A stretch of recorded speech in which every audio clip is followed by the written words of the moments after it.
Kita buka dengan informasi pertama, Saudara. Banjir bandang melanda Kabupaten Aceh Tenggara Sabtu lalu. Sedikitnya 39 rumah di Desa Lawu Saguhulu dan Desa Katijeroh rusak akibat diterjang banjir bandang. Meskipun kondisi terkini sudah mulai surut, namun masyarakat masih waspada jika terjadi banjir bandang susulan. Banjir bandang melanda dua kecamatan yang ada di Kabupaten Aceh Tenggara Sabtu lalu.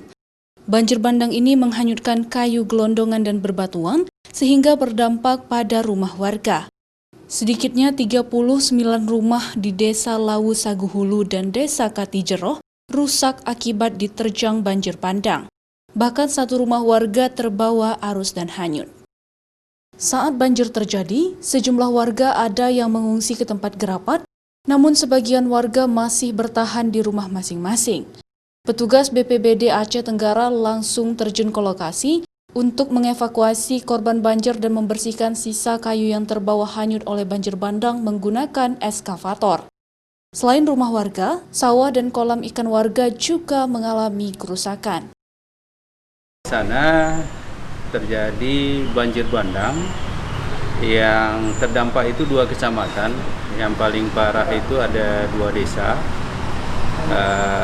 Desa Kandang Belam dan Desa Lawi Sagu Hilir namanya di Kecamatan Lawi Bulan, Kabupaten Aceh Tenggara.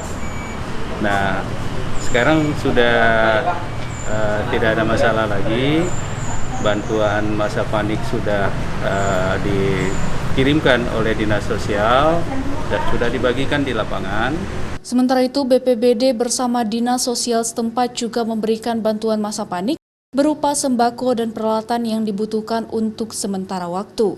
Kondisi terkini banjir mulai berangsur surut, warga sudah mulai membersihkan rumah mereka, namun masyarakat tetap waspada jika terjadi banjir bandang susulan. Nova Mistayanti, Kompas TV, Banda Aceh.